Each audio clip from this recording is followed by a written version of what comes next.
Anytime anyone mentions 1998 in the world, Frank Leboeuf pops up. Here he is, Frank with us, as is Don.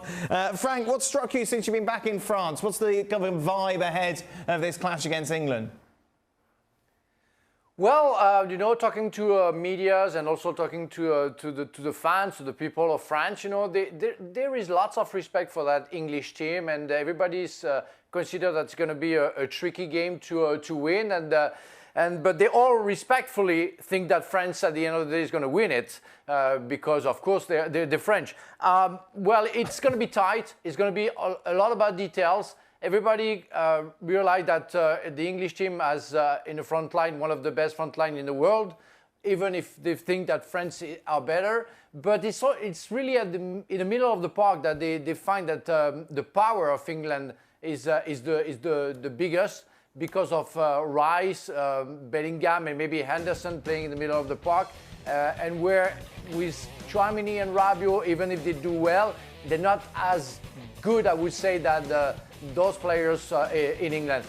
Again, in both sides it will be a defensive maybe weakness that could make a difference for any team, but it's going to be tight to say who's going to win, and I know it's very, very hard right now. Frank doesn't talk to the people on the street in Paris. No, he does. He talks to everybody, anywhere. He talks to his entourage. Yes, yeah. His entourage. Well, how are you feeling about this one? He's bored. He's bored. He's not getting no vibe for it. I think France will win. I think that as good as Maguire and Stones have been, that first 20 minutes against Senegal, right, they looked a little shaky under pressure, and it's really the first spell of real mounted pressure they had faced, and they didn't look very comfortable. And I think that's what France are going to do to them. So I think that's why France are going to win. England, of course, renowned for being very calm and collected in these sort of situations when it comes to fans and the media, Don. How excited are they going into this clash? I think they are, because I think what they feel as though, they feel as though their team can compete with anyone, and I think they're right to think that way.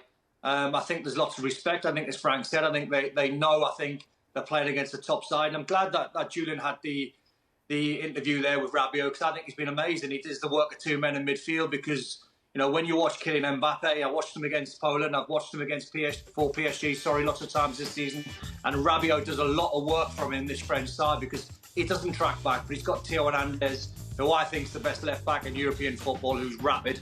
So on that left-hand side, Mbappe is not going to track back, so I'm pretty sure Gareth Southgate will be trying to get his full-backs a little bit high and say to Mbappe, listen, if you're not going to track it back, that's going to be a positive for us and a weakness for you. Well, it's the risk and reward, isn't it? Because as soon as you give the ball away, if you give it away in a cheap area or a dangerous area, and Rabiot then bangs it into Mbappe, who's 1v1 with his full-back, then there's all sorts of dilemmas then for Kyle Walker. But everyone's talking about this sort of matchup with Kyle Walker and Kylian Mbappe, but they're forgetting about the position of Griezmann, who plays as a number 10. They're forgetting about Dembele. They're forgetting about the form of Giroud. So this screams to me like goals galore, Dan. It screams to me like it could be one of the best games in the quarterfinals. I think it's exciting now that there's two teams who are in real good form, but I've got France as favourites.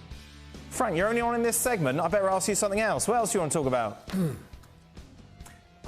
It's just because you know me. I'm being very humble, you know, and respectful towards your almighty England.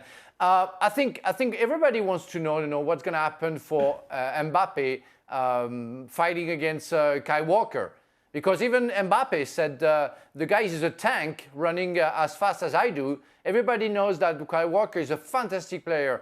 The only thing is, he comes back from injury, so everybody's expecting him to be maybe a little bit slower, less endurance, but it's going to be the real fight that everybody is looking forward to seeing it, and that's what it's going to be.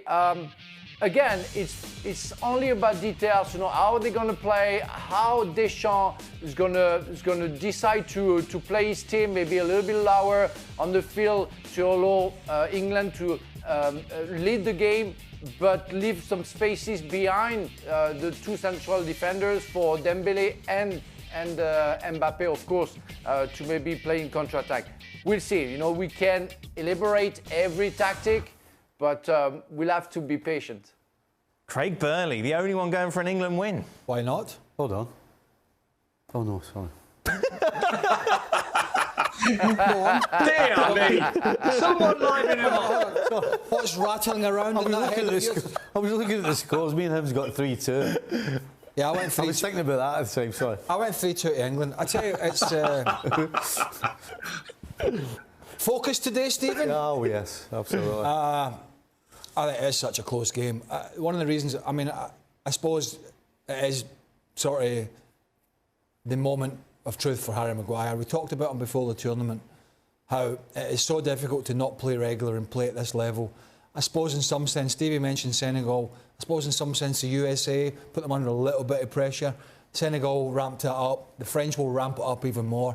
Can he stand firm? I think if him and Stones can, along with Walker, and I think Walker has been a brilliant fullback for years, if they can do that, I actually think England have got, once you go past Mbappe, I think England have more in those forward positions. I presume Sterling's going to be back available, not playing. Yeah, he's travelling back. He's going to be back available. Then you've got Grealish, then you've got Rashford, you've got Foden, Saka, Kane, Bellingham, all these guys. I just think England have a lot there. If they can nullify, and that is a big question at the other end, and you're not going to stop Mbappe and Griezmann and Giroud for 90 minutes, but if you can nullify to a certain extent, I do think England have enough going forward to win this game. But I agree with everyone. I think it's going to be a great